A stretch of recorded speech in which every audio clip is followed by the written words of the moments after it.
Hi, this is Chris. Welcome to Tech Tuesday. This week we're talking about fun with images. Even though school's almost over, you might already be planning what fun things you can incorporate for next year. So I want to talk to you first about Bitmoji. Before I show you how to start using Bitmoji, the first thing that you need to do is download and install the Bitmoji app.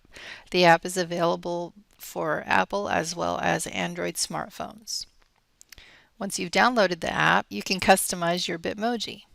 So this is mine. You can see that I already have it set up. Your first option will be to either take a selfie or select an avatar style. Note that even if you choose the selfie option, you can modify it later. There are 3 options to choose from: the old bit strips, there's also Bitmoji Classic, and the newest option is Bitmoji Deluxe. This option provides you with the most features that you can use to customize your Bitmoji. So once you've chosen Bitmoji Deluxe, you can modify the skin tone, hair color, and then once you get into the hair color, you've also got hair type and hair treatment.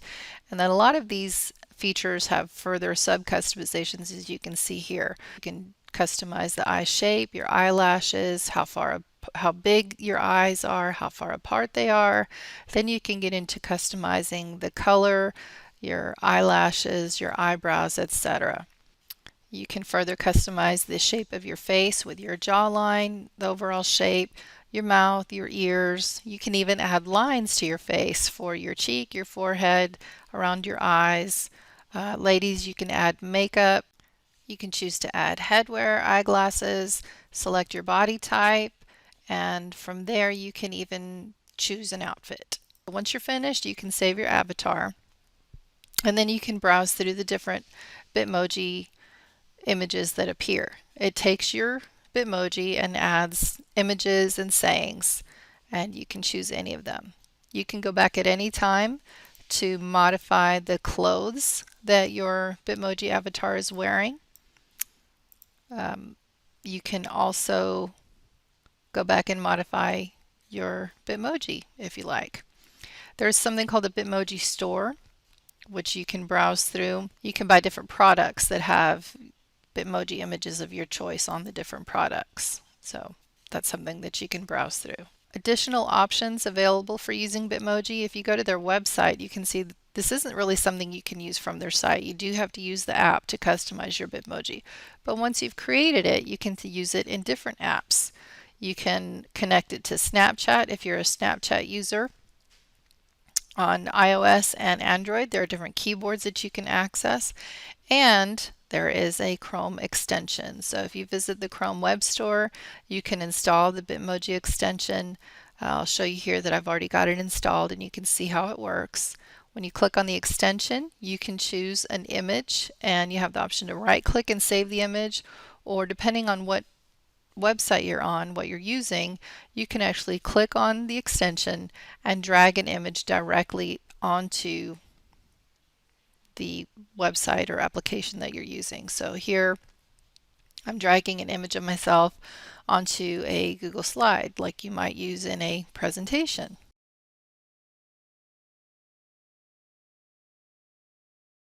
Once you've added the Bitmoji extension, it's also available to you from Gmail.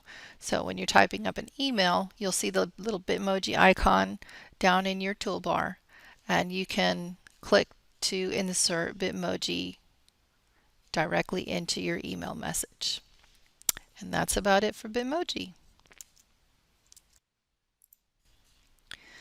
All right, next we're going to talk about Photofunia and RemoveBG, so you can have some more fun with your images. Photofunia is at photofunia.com, and it is, as it's named, it's a website where you can have fun with photos.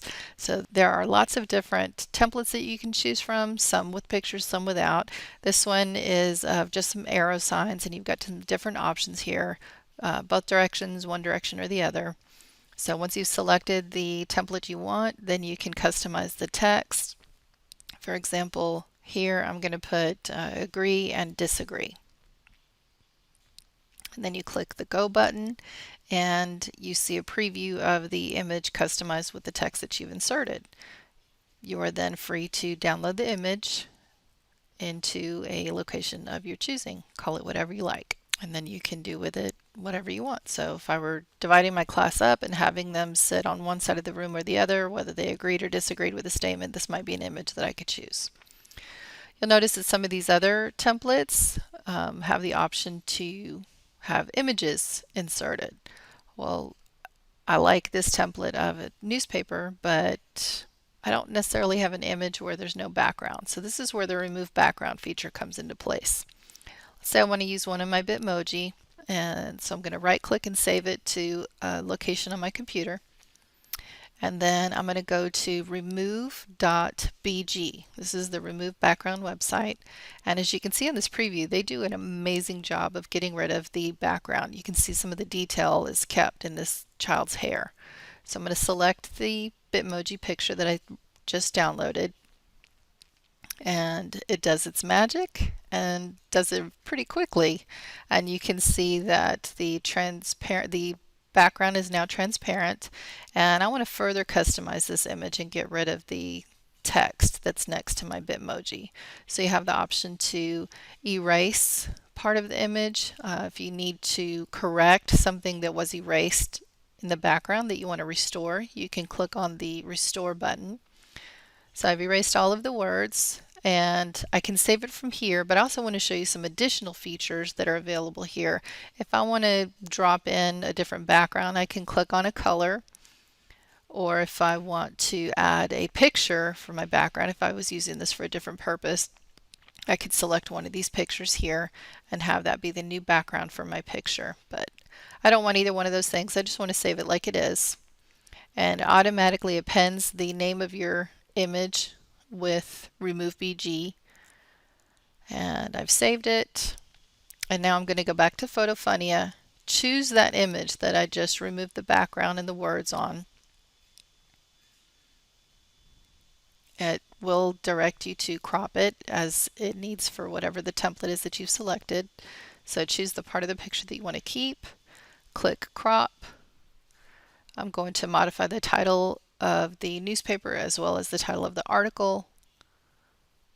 And then when you click go, you'll see your customized template with your image and your title. And again, click on download to save your customized image and save to a location of your choice. You can have lots of fun with Photofunnyi. Your choices are simply limited by your imagination. Thanks for watching. We'll be taking a break for summer, but catch us back in the fall. Have a good summer.